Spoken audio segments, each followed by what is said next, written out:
கலா, என்னடி ஃபேக்டரி விட்டுட்டு இங்க உட்கார்ந்து என்ன பண்ணிட்டு இருக்க? அங்க என்னடானா கலா எங்க நீ எல்லாரும் ஒன்னதான் தேடிட்டு இருக்காங்க. நீ என்னடா இங்க? ஏய் என்னடி, ஏன் அழுதுட்டு இருக்க? ஏய் என்னாச்சு?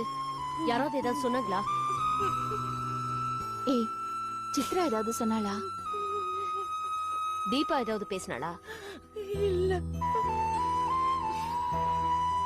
ஏய் பத்ரி ஏதாவது? யாரும் எதுவும் சொல்லல. எல்லாரும் என் மேல பாசமா தான் இருக்காங்க. உங்க பாசத்தினாலதான் நான் ஒரு அனாதை இல்லைங்கறத மறந்து வாழ்ந்துட்டு இருக்கேன். ஏய் என்னது? சும்மா அனாதைன்னு சொல்லிட்டு என்ன ஆச்சுன்னு சொல்லு. ஒரு வயசு வரைக்கும் எங்க அம்மா என் கூட இருந்தாங்க. அப்புறம் ஆகாஷ் அம்மா அம்மான்னு என் கூடவே இருந்தா. 2 பசங்க அவங்களும் பிரிஞ்சு போயிட்டாங்க. என்னடி ஆகாஷ் ஞாபகம் வந்துருச்சா? அவன் போன் எதுவும் பண்ணலையா? நேத்து அவன் போன் பண்ணா. அவன் தான் பேசிட்டான்ல, அப்புறம் எதுக்கு அழுதுட்டு இருக்க? நேத்து ராத்திரி நான் ஒரு கனவு கண்ட ரங்கா. நம்ம 3 பேரும் சண்டை போட்டுக்கிற மாதிரியும் கதம்பம் ஃபுட் ப்ராடக்ட்ஸை இழுத்து மூடிட்ட மாதிரியும் கனவு கண்ட. இந்த பாவி கனவு கண்டாது பழிச்சிடுண்டி. எங்க அம்மா சாகிறதுக்கு முன்னால 10 நாளைக்கு முன்ன எங்க அம்மா செத்து போயிட்ட மாதிரி கனவு கண்ட. அது அப்படியே பழிச்சிருச்சு. 10 நாளாவே நம்ம 3 பேருக்குள்ள ஏதோ பிரச்சனை வர போறதாவும் ஏதோ தப்பு நடக்க போறதாவும் என் உள் மனசு சொல்லிட்டே இருக்கு. நேத்து கனவுல நம்ம 3 பேரும் சண்டை போட்டுக்கிட்டு மூஞ்ச கூட பாத்துக்காம போறோண்டி.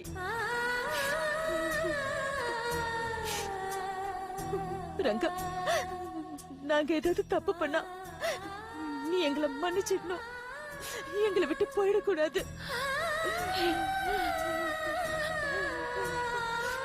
உமா, உனக்கு ஏதாவது வேணும்னா ரங்கா கிட்ட கேட்டு வாங்கிக்கோ, அவ கொடுத்துருவா. தப்பா எடுத்துக்காத. உன் புருஷன் பேச்ச கேட்டு எந்த தப்பான முடிவும் எடுத்துடக்கூடாது. என்னடி இது பைத்தியம் மாதிரி? குமார விட உங்க 2 பேர் மேலேயும் தானே நான் உயிரையே வச்சிருக்கேன். அப்படியே எனக்கு ஏதாவது வேணும்னா நான் ரங்காவை கேட்க மாட்டேனா? நாளைக்கே எனக்கு எம்டி போஸ்ட் வேணும்னு அவகிட்ட கேட்டா அவ என்ன மாட்டேன் நான் சொல்ல போறா? இது பாரு, பைத்தியம் மாதிரி ஏதாவது கற்பனை பண்ணிட்டு அழாத. நீ சொல்லு ரங்கா. இங்க பாருங்க, நீங்க 2 பேரும் என்ன விட்டுட்டு போனாலும் நான் பின்னாடியே ஓடி வந்து உங்க கூட பேசுவேன், சரியா? இது எல்லாமே நம்மளோட உழைப்பு. நாம கஷ்டப்பட்டு உழைச்சது. இது எல்லாமே நம்மளோடதுன்னு நான் நினைச்சிட்டு இருக்கேன். இங்க பாரு, முதல்ல நீ கண்ணை தொடச்சுக்க.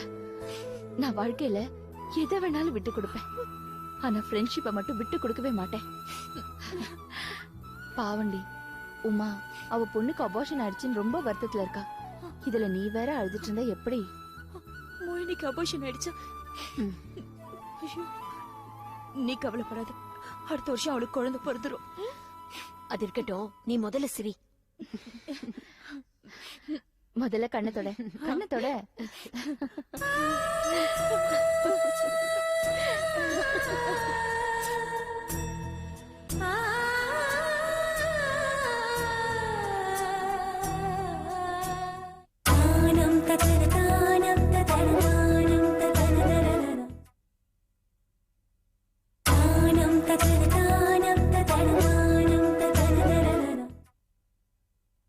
அன்னை தெரசா அனாதை இல்லம் பேர்லயே செக் போட்டலாமா சார்? வருஷா வருஷம் செக் கொடுக்கறப்ப பேர செக் தான் கொடுப்பாங்க, நீங்களும் அதே கொடுத்துருங்க சார். மே 5ஆம் தேதி வந்ததுமே நானே உங்களுக்கு ஃபோன் பண்ணலான்னு இருந்தேன். மேடம் வந்துருவாங்களா சார்? கண்டிப்பா வந்துருவாங்க. அவங்க கையால தான் நீங்க செக்க வாங்க போறீங்க. வருஷா வருஷம் 1 லட்சம் ரூபாய்க்கு செக் தரீங்க சார். இந்த தொகை உங்க கம்பெனிக்கோ மேடத்துக்கோ பெருசு இல்ல சார். ஆனா அதனால எத்தனை ஆதரவற்ற குழந்தைங்க சந்தோஷமா இருக்குது தெரியுங்களா?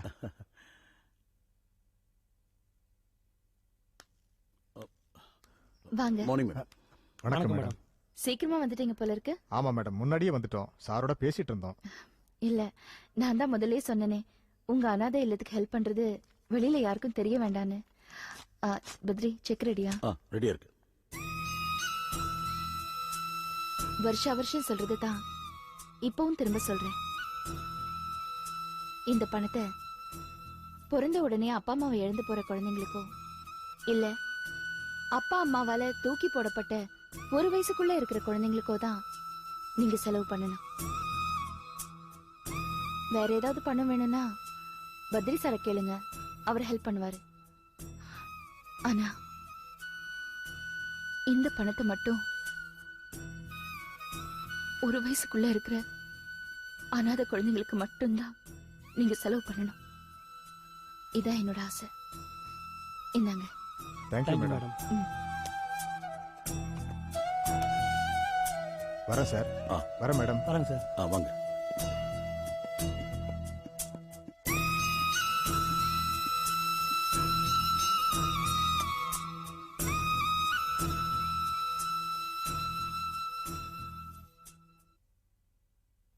மேடம், இத்தனை வருஷமா உங்க கம்பெனியில வேலை செஞ்சிட்டு இருக்கேன். வருஷம் கருணை இல்லத்துக்கு பணம் கொடுக்குறீங்க. 1 வயசுக்குள்ள இருக்கிற குழந்தைங்களுக்கு மட்டும் செலவு பண்ண சொல்றீங்க. ஏன் மேடம்? அது வேண்டாம் பத்ரி. எனக்கு தெரியக்கூடாதுன்னு நினைக்கிறீங்களா? இல்ல, உங்ககிட்ட நான் எல்லா விஷயத்தையுமே சொல்லிருக்கேன். இதை ஏன் சொல்லலன்னு கூடிய சீக்கிரமே உங்களுக்கு தெரியும். சரி, உங்க இஷ்டம். மேடம், நாளைக்கு ஆபீஸ்க்கு வர வேண்டாம். ஏன்? நாளைக்கு மே 6. நீங்க நல்ல மூட்ல இருக்க மாட்டீங்க. நான் 15 வருஷமா பார்த்துட்டு இருக்கேன்.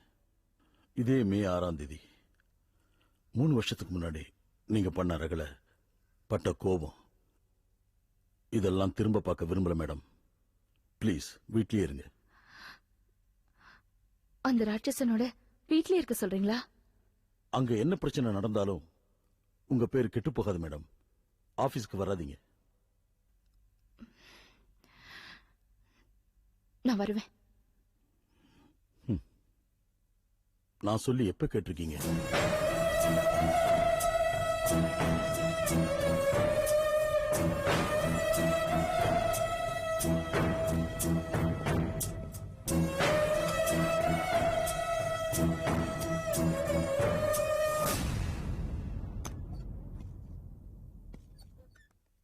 என்ன பத்ரி சார், சொல்லிட்டீங்களா? ம். ஊன்னா அவங்க நாளைக்கு ஆபீஸுக்கு வரமாட்டேன்னு சொல்லிட்டாங்களா? சொன்னா கேட்க மாட்டேங்கிறாங்க. கேட்க மாட்டேன்னா என்ன சார் அர்த்தம்? நீங்க தான் சொல்லணும் நாளைக்கு வரக்கூடாதுன்னு. நீங்க வந்தா கதவை சாத்திடுவேன் அப்படின்னு சொல்ல வேண்டியதானே சார்? காசி என்ன இப்ப ஏன் கத்துறீங்க? சார், எனக்கு அவங்க மேல அக்கறை இருக்கு. நான் கத்தத்தான் செய்வேன். சொன்னா கேட்க மாட்டேங்கிறாங்க. திரும்பி அதே சொல்றீங்களே, கேட்க மாட்டேங்கிறாங்கன்னு. வரக்கூடாது, மீறி வந்தா நான் கதவை சாத்துவேன் அப்படின்னு ஏதாவது சொல்லி அவங்கள வரவிடாம பண்ணணும் சார். கேட்கறவங்க கிட்ட சொல்லலாம். கேட்க மாட்டேன்னு அடம் பிடிக்கிறவங்க கிட்ட ஒன்னும் பண்ண முடியாது. சரி, இந்த அம்மா மேல யாருக்குமே அக்கறை இல்லை. இங்க நாளைக்கு என்ன நடக்க போகுதோ? என்ன காசி அண்ணா, என்ன பிரச்சனை? ஒண்ணு இல்ல. யார நாளைக்கு ஆபீஸ் வரக்கூடாதுன்னு சொல்றீங்க? ரங்கநாயகமா நாளைக்கு ஆபீஸ் வரக்கூடாது. எதுக்கு? எதுக்குன்னா வரக்கூடாது. வந்தா இங்க பிரச்சனை தான். யாருக்கு அவங்க மேல அக்கறை இல்லை. இருந்தா நல்லபடியா சொல்லி. அண்ணா, நான் அவனே நாளைக்கு வர வேண்டாம்னு சொல்லவா? வேண்டாமா, பத்ரி சார் சொல்லியே கேட்கல. நீங்க சொன்னா கேட்பாங்களா? அவங்க சொல்றவங்க சொல்லியே கேட்கல. அவங்களுக்கும் பிடிவாதம். என்ன காசு? என்ன நாளைக்கு என்ன தேதி? மே 6. வர வேண்டாம் சொல்லியாச்சு. அடம் பிடிக்கிறாங்க. வருவேன்னு. நடக்கட்டும், என்ன வேணாலும் நடக்கட்டும். யார் அவகிட்ட சொன்னது? பத்ரி சார் தான் போய் பேசினாப்ல. கவலைப்படாதீங்க, நான் பாத்துக்கிறேன். இப்படிதான் சொன்னீங்க 3 வருஷத்துக்கு முன்னாடி. என்ன நடந்தது? ஆபீஸ்ல எவ்வளவு கலாட்டா ஆச்சு. இப்போ அதான் நடக்க போகுது. இந்த வருஷம் நான் பாத்துக்கிறேன் காசு. என்ன இங்க சரிம்மா, வீட்டுல கலாட்ட ஆரம்பிச்சதுன்னா அங்க போய் பாத்துப்பீங்களா? அக்கறை இல்ல. யாருக்கு அவங்க மேல அக்கறை கிடையாது. வீட்ல தீபா பாத்துப்பா. நான் என்ன பாத்துக்கணும்? இரு அண்ணே, எல்லாம் சொல்லி வச்சிருக்கீங்களா? அவர் தான் போய் பேசினாரு. அதுக்கப்புறம் வெளியே வரலையே? வரல.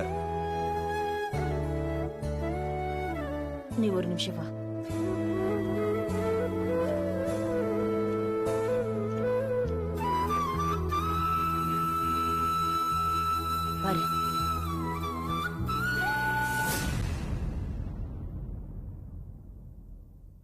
தான் மூட் அவுட்டா இருக்காங்க?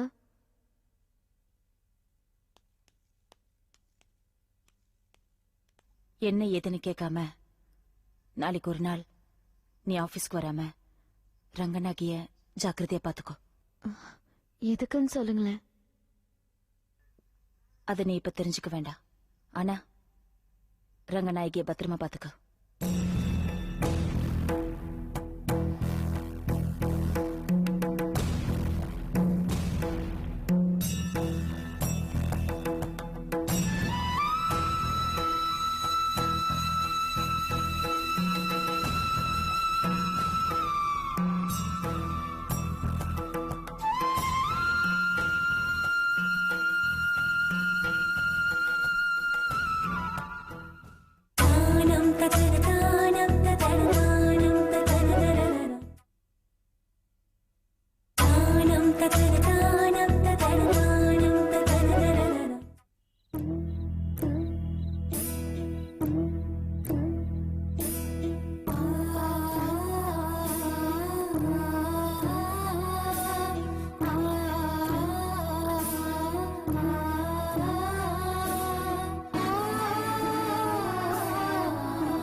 என்ன சித்ரா, நீ இன்னும் புறப்படலையா? இல்ல தாத்தா, காலையில இருந்து எல்லா வேலையும் முடிச்சிட்டு இப்பதான் இவள ரெடி பண்ண. மணி இப்பதானே 7 ஆகுது. அதுக்குள்ள எப்படி இவள கொண்டு போய் ஸ்கூல்ல விட முடியும்? நீ ஸ்கூலுக்கு போவியோ இல்ல வேற எங்க போவியோ எனக்கு தெரியாது. வழியில ஹோட்டல்ல போய் டிஃபன் சாப்பிட்டுட்டு அங்கிருந்து அப்படியே போயிடுங்க. அவுட். அப்ப இன்னைக்கு வீட்ல டிஃபன் கூட கிடையாதா? கிடையாது. அபினாஷிக்கு நான் நேத்தே லீவு கொடுத்துட்டேன். கிளம்புங்க. வாலுட்டு போலாம். வேறங்க போயிட்டு வரேன். டேய் போ.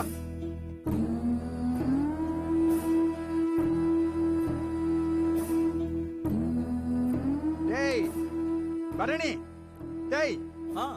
இத வரேன் தாத்தா. நீ வர வேண்டாம், போ. சரி, அம்மா ஏன் அங்க உட்கார்ந்துட்டு இருக்காங்க? அம்மா எங்க இருக்கணுமோ அங்கதான் இருக்காங்க. அவுட். போ. டே கார்த்திக், டேய்.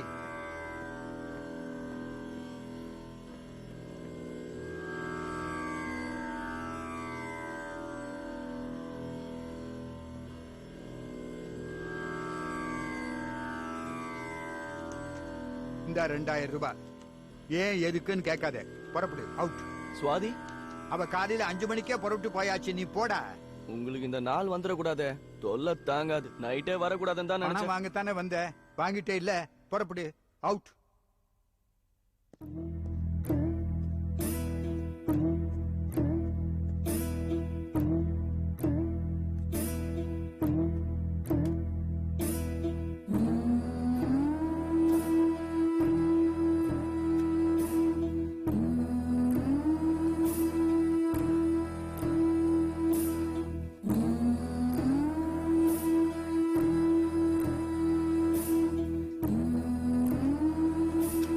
நீ எதுக்கு இங்க வந்த? மேடம் மேடமும் இல்ல லாடமும் இல்ல. போ. மேடம் பக்கத்துல இருந்து பாத்துக்கணும்னு கலாக்கா சொன்னாங்க. ஓஹோ, அந்த பிச்சைக்காரி உங்களுக்கு அக்கா ஆயிட்டாங்களோ? இன்னும் எத்தனை பேருக்கு அவ அக்கா? அவ மூஞ்சியும் உன் முகர கட்டையும். போ வெளியே. நான் கூடவே இருந்து அவங்கள பாத்துக்கிறேனே. இந்த வீட்டுக்கு வந்து நீ எவ்வளவு நாள் ஆச்சு? இது வரைக்கும் யாரு பாத்துக்கிட்டு இருந்தாங்க? என்னமோ புதுசா முளைச்சு ஆட்டம் போட்டுக்கிட்டு இருக்கிற. போ வெளியேங்கிறேன். பாவம், அவங்களுக்கு சுகர் இருக்கு. சாப்பிடாமயே இருந்தாங்கன்னா பிரச்சனை ஆயிடும். எந்த பிரச்சனையா இருந்தாலும் நாங்க பாத்துக்கிறோம். நீ போ வெளியே. போங்கிறேன்.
Thank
you.